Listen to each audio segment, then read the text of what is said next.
ఓం మహాగణాధిపతయే నమః. ఓం గురుభ్యో నమః. ఓం శ్రీమాత్రే నమః. మనం ఈరోజు 22వ తేదీ నుంచి 28వ తేదీ వరకు ఉన్నటువంటి గ్రహస్థితి ఏ విధంగా ఉంది, మరియు ఈ యొక్క గ్రహస్థితి రీత్యా మంచి ఫలితాలు ఏమున్నాయి, జాగ్రత్త పడవలసినవి ఏమున్నాయి అనేటువంటి విషయాలు చెప్తుంది. నేనైనప్పటికీ కూడా చెప్పిస్తుంది సాక్షాత్ లలిత అమ్మవారిగా భావిస్తూ ముందుగా గ్రహస్థితి చూసుకుందాం. కుంభంలో రాహువు, మీనంలో శని, మేషంలో శుక్రుడు చంద్రుడితో కలిసి ఉన్నాడు 22వ తేదీ. 23, 24, 25, 26, 27, 28 తేదీల కల్లా మేషం నుంచి కర్కాటక రాశిలోకి మారుతాడు. మరియు అదేవిధంగా రవి, గురు, బుధులు కలిసి ఉన్నారు. ఇప్పుడు ప్రస్తుతం మిథునంలో 23వ తేదీకి కర్కాటకంలోకి మారుతాడు. ఇక కుజుడు, కేతువు సింహంలో కలిసి ఉన్నారు. ఈ యొక్క గ్రహస్థితిని అనుసరించి ఒక్కొక్కరికి ఎటువంటి ఫలితాలు వస్తాయనేటువంటి విషయాలు ఇప్పుడు మనం తెలుసుకుందాం. వృషభ లగ్నము, వృషభం రాశి. వృషభం వారికి కనుక చూసుకుంటే 2వ స్థానంలో అధిక గ్రహాల యొక్క సంబంధం ఉన్నందుకు ధనం ఒకే మార్గంలో కాకుండా రకరకాల మార్గాల్లో మీకు వస్తుంది, అందులో ఎటువంటి సందేహం లేదు. కాకపోతే ఇక్కడ అష్టమ లాభాధిపతి కంబస్ట్ అయినందుకు షేర్ మార్కెటింగ్ రిలేటెడ్ సంబంధించిన విషయాల్లో కాస్త జాగ్రత్తగా ఉండాలి.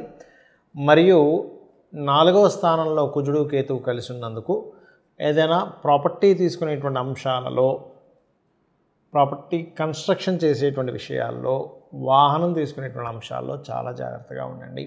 మరియు మరొక విషయం ఏంటంటే, ఇక్కడ గమనించుకున్నట్లయితే ఈ ధన విషయం చాలా బాగుందని చెప్పుకున్నాము. మరియు ఈ యొక్క సప్తమాధిపతి అయినటువంటి కుజుడు కేతువుతో కలిసి ఉన్నందుకు ముఖ్యంగా మీ జీవిత భాగస్వామి పేరు మీద ఏదైనా ప్రాపర్టీ తీసుకునే విషయాలు, లేదా మీ జీవిత భాగస్వామి ఏదైనా చూడండి, ఒక్కోసారి తన ఏదైనా కోర్సు, పురుషుడు కావచ్చు, స్త్రీ కావచ్చు, అటువంటి కోర్సులు చేసేటువంటి విషయాలలో జాగ్రత్తగా ఉండాలి. మరియు 4వ స్థానం అనేటువంటిది మీరు ఏదైనా కన్స్ట్రక్షన్తో పాటు కోర్సు చేసే విషయంలో కానివ్వండి, లేదా మీరు మీ తల్లిగారి ఆరోగ్య విషయంలో కూడా కించిత్ జాగ్రత్త వహిస్తూ ఉండాలి. 12వ స్థానంలో శుక్రుడు ఉండడం మంచిదే, అందులో ఎటువంటి సందేహం లేదు. సహజంగా ఈ యొక్క 2 సంవత్సరాల్లో, ముఖ్యంగా 1 సంవత్సరం పాటు మీకు మంచి గ్రహస్థితి ఉంది కాబట్టి పెద్దగా టెన్షన్ పడాల్సిన అవసరం లేదు. కాకపోతే ఇక్కడ ఏంటంటే ఉద్యోగరీత్యా కొన్ని వేరే దగ్గర హైక్ వస్తుందని వేరే ప్రాంతాలకు మారడం అనేటువంటి చాలా స్పష్టంగా చూపిస్తుంది. ఇక మీరు నిత్యము ఆరాధించవలసిన దేవతా స్వరూపం, ముఖ్యంగా పంచమాధిపతి ఎప్పుడైతే బుధుడు 2 గ్రహాలతో కలిసి ఉన్నాడో సంతానం కోసం ప్రయత్నం చేసేటువంటి వారికి చాలా బాగుంటుంది. రాజకీయంగా మంచి యోగం ఉంది. ఫ్రెండ్స్ మూలంగా మరియు సంతానం మూలంగా కొన్ని లాభాలు రావడము. మరియు మీరు నిత్యము చేయవలసిన దేవతారాధన విష్ణు సహస్రనామాలు చేయండి, అన్ని విధాలా బాగుంటుంది. చాలామంది నన్ను అడుగుతున్నటువంటి కొన్ని ప్రశ్నలకి, వాళ్ళ సందేహాలకు కూడా ఇప్పుడు నేను మీకు సమాధానం చెప్తాను. మొట్టమొదటిగా ఇప్పుడు మనకి మౌఢ్యమి నడుస్తుంది. మౌఢ్యమిలో ఎటువంటి పనులు చేయాలి, ఎటువంటివి చేయకూడదు అనేటువంటి కన్ఫ్యూజన్ ఉంది. అసలు మనకి ధర్మసింధు, నిర్ణయ సింధు గ్రంథాలలో ఏమని చెప్పారు, ఎందుకంటే అవి ప్రామాణికం. మనకి గృహప్రవేశాలు లేనట్లయితే మనకి వివాహాలు, ఇటువంటి శుభకార్యాలకి మాత్రమే. అంతేగాని చాలామంది తెలియక జాబ్లో జాయిన్ అవ్వాలా వద్దా అండి అని అడుగుతుంటారు. జాబ్లో జాయిన్ అవ్వడానికి మీకు సంబంధం లేదు. అలాగే ఏదైనా కొత్త బిజినెస్ ప్రారంభించడానికి పనికిరాదు. మళ్ళీ మీరు జాబ్లో జాయిన్ అవ్వడానికి ఇబ్బంది ఏం లేదు. కొత్త వ్యాపారం ప్రారంభిస్తున్నాము, కొద్దిగా మౌఢ్యమి సమయంలో మంచిది కాదు. అదేవిధంగా మరొక విషయం ఏంటంటే, నిత్యం చేసేటువంటి కర్మలకి మౌఢ్యమికి సంబంధం లేదు. ఇది ముఖ్యంగా గుర్తుపెట్టుకోవడం. అదేవిధంగా ఈ మౌఢ్యమి సమయంలో ఈ నెల రోజుల పాటు ఉన్నటువంటి గురువు అస్తంగత్వ దోషము, ఈ గురువు అస్తంగత్వ దోషంలో ఉన్నప్పుడు మీ జన్మజాతకంలో గనక గురువు అస్తంగత్వ దోషంలో ఉన్న జాతకం అయినట్లయితే అది లగ్నం నుంచి ఎన్నో అధిపతో దానికి సంబంధించిన విషయంలో జాగ్రత్తగా ఉండాలి. అంటే మేషం వారైతే ఇన్వెస్ట్మెంట్స్ విషయంలోని, వృషభం వారైతే షేర్ మార్కెటింగ్ అండ్ వ్యాపారాల విషయాల్లో, మిథునం వారైతే జాబ్ విషయంలోని, కర్కాటకం వారైతే కాస్త అప్పులు ఇవ్వడం బ్యాంకు ద్వారా అప్పులు, అదేవిధంగా తండ్రి గారి విషయంలో లాంగ్ జర్నీస్, హైయర్ ఎడ్యుకేషన్ విషయంలో, సింహం వారైతే కాస్త మీరు షేర్ మార్కెటింగ్ అండ్ సంతానాన్ని పొందేటువంటి అంశాల్లో, కర్కాటకం వారు మీరు ఏదైనా ఒక ప్రాపర్టీ కొనుగోలు లేదా వివాహం ఎలాగో చేసుకోరు, బట్ అటువంటి నిర్ణయాలు తీసుకునే విషయంలోని, తులవారు కనుక తీసుకున్నట్లయితే కన్యావారికం అది. తులవారికి ఏంటంటే ముఖ్యంగా మీరు ఏదైనా అప్పులు ఇవ్వడం, తీసుకోవడం, అగ్రిమెంట్స్ రాసుకోవడం, ఇట్లాంటి విషయాల్లో.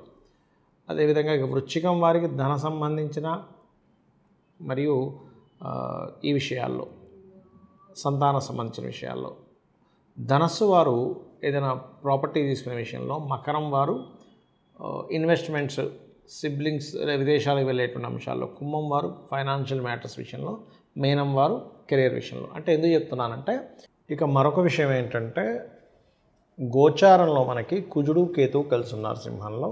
మీ పర్సనల్ చార్ట్లో కనుక కుజుడు కేతువు మేషంలో కానీ, సింహంలో కానీ, వృశ్చికంలో కానీ, ధనస్సులో కానీ, కుంభంలో కానీ కలిసి ఉన్నట్లయితే కాస్త జాగ్రత్తగా ఉండాలి. ఎందుకంటే గోచారంలో ఏ గ్రహాల యొక్క కలయిక ఉందో అది మీ పర్సనల్ చార్ట్లో ఉన్నప్పుడు అది కనెక్ట్ అవుతూ ఉంటుంది. అటువంటి వారు కాస్త అగ్ని సంబంధించిన విషయాలు, ముఖ్యంగా ఇప్పుడు శుక్రుడు కూడా మేషంలో ఉంటూ మరలా అక్టోబర్ నవంబర్ మాసంలో, అంటే జూన్ మాసంలో శుక్రుడు మేషంలో ఉంటాడు పూర్తిగా, అక్టోబర్ నవంబర్ మాసాల్లో కూడా సింహము మరియు కన్యారాశిలో ఉన్నప్పుడు వాహనాల మీద వెళ్ళేటప్పుడు చాలా జాగ్రత్తగా ఉండండి. కాస్త వాహనం మీద ప్రయాణం చేసేటప్పుడు స్కందుణ్ణి గణపతిని తలుచుకొని వెళ్ళినట్లయితే అది ఫ్లైట్ కానివ్వండి, ఎయిర్ప్లేన్ మన బస్ కానివ్వండి, ట్రైన్ కానివ్వండి, మీ ఓన్ వెహికల్ మీద వెళ్తున్నా కూడా కాస్త జాగ్రత్తగా ఉండాలి. ఎందుకంటే వాహనాలకు కారకుడైన శుక్రుడు ఈ రెండు గ్రహాలతో కలిసి ఉన్నప్పుడు ఇటువంటి ఫలితాలు ఇస్తాడు. అదేవిధంగా మరొక విషయం ఏంటంటే, ఇక్కడ ఈ కాంబినేషన్స్ ఒక ఎత్తు అయితే మీ పర్సనల్ చార్ట్లో ఏ యోగం ఉంది, మీరు ఎప్పుడు వివాహం చేసుకుంటే సరైన సమయం, ఎప్పుడు ఇన్వెస్ట్మెంట్ చేస్తే సరైన సమయం, ఎప్పుడు విదేశాలకు వెళ్ళడం సరైన సమయం, మీ జాతకంలో ధనయోగాలు ఏ గ్రహాలు ఇస్తున్నాయి అనేటువంటిది మీ పర్సనల్ చార్ట్ ద్వారా మాత్రమే తెలుస్తుంది, కానీ గోచారంలో ఉండేటువంటి గ్రహాలతో సంబంధం కాదు. గోచారం కేవలం అప్పుడు ఎంతవరకు బలం ఇస్తుంది, ఎంత బలహీనంగా ఉంటుందని చెప్పడం వరకు మాత్రమే. మీకు ఒక మంచి గ్రహం మీద ఒక బ్యాడ్ ప్లానెట్ వస్తేనేమో దాని బలం తగ్గుతుంది, మీకు ఒక గుడ్ ప్లానెట్. ఇక మరొక విషయం ఏంటంటే, గోచారంలో మనకి కుజుడు కేతువు కలిసి ఉన్నారు సింహంలో.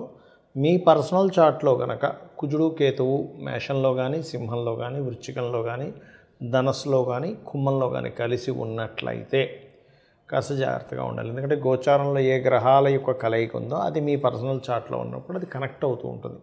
అటువంటి వారు కాస్త అగ్ని సంబంధించిన విషయాలు, ముఖ్యంగా ఇప్పుడు శుక్రుడు కూడా మేషంలో ఉంటూ మరలా అక్టోబర్ నవంబర్ మాసంలో, అంటే జూన్ మాసంలో శుక్రుడు మేషంలో ఉంటాడు పూర్తిగా, అక్టోబర్ నవంబర్ మాసాల్లో కూడా సింహము మరియు కన్యారాశిలో ఉన్నప్పుడు వాహనాల మీద వెళ్ళేటప్పుడు చాలా జాగ్రత్తగా ఉండండి. కాస్త వాహనం మీద ప్రయాణం చేసేటప్పుడు స్కందుణ్ణి గణపతిని తలుచుకొని వెళ్ళినట్లయితే అది ఫ్లైట్ కానివ్వండి, ఎయిర్ప్లేన్ మన బస్ కానివ్వండి, ట్రైన్ కానివ్వండి, మీ ఓన్ వెహికల్ మీద వెళ్తున్నా కూడా కాస్త జాగ్రత్తగా ఉండాలి. ఎందుకంటే వాహనాలకు కారకుడైన శుక్రుడు ఈ రెండు గ్రహాలతో కలిసి ఉన్నప్పుడు ఇటువంటి ఫలితాలు ఇస్తాడు. అదేవిధంగా మరొక విషయం ఏంటంటే, ఇక్కడ ఈ కాంబినేషన్స్ ఒక ఎత్తు అయితే మీ పర్సనల్ చార్ట్లో ఏ యోగం ఉంది, మీరు ఎప్పుడు వివాహం చేసుకుంటే సరైన సమయం, ఎప్పుడు ఇన్వెస్ట్మెంట్ చేస్తే సరైన సమయం, ఎప్పుడు విదేశాలకు వెళ్ళడం సరైన సమయం, మీ జాతకంలో ధనయోగాలు ఏ గ్రహాలు ఇస్తున్నాయి అనేటువంటిది మీ పర్సనల్ చార్ట్ ద్వారా మాత్రమే తెలుస్తుంది, కానీ గోచారంలో ఉండేటువంటి గ్రహాలతో సంబంధం కాదు. గోచారం కేవలం అప్పుడు ఎంతవరకు బలం ఇస్తుంది, ఎంత బలహీనంగా ఉంటుందని చెప్పడం వరకు మాత్రమే. మీకు ఒక మంచి గ్రహం మీద ఒక బ్యాడ్ ప్లానెట్ వస్తేనేమో దాని బలం తగ్గుతుంది, మీకు ఒక గుడ్ ప్లానెట్ వచ్చినప్పుడు దాని బలం పెరుగుతుంది అనేటువంటి చెప్పడం కోసం మాత్రమే గోచార గ్రహాలు చూసుకోవాలి. ఇక మరొక విషయం ఏంటంటే, మీ గ్రహస్థితి ఎలాగున్నా కూడా మీరు అమ్మవారిని, లలితాంబిక అమ్మవారిని కనుక నిత్యము పారాయణం కనుక చేసుకుంటూ ఉన్నట్లయితే ఖచ్చితంగా గ్రహస్థితి నుంచి మంచి ఫలితాలు అనేటువంటివి మీకు రావడం జరుగుతుంది.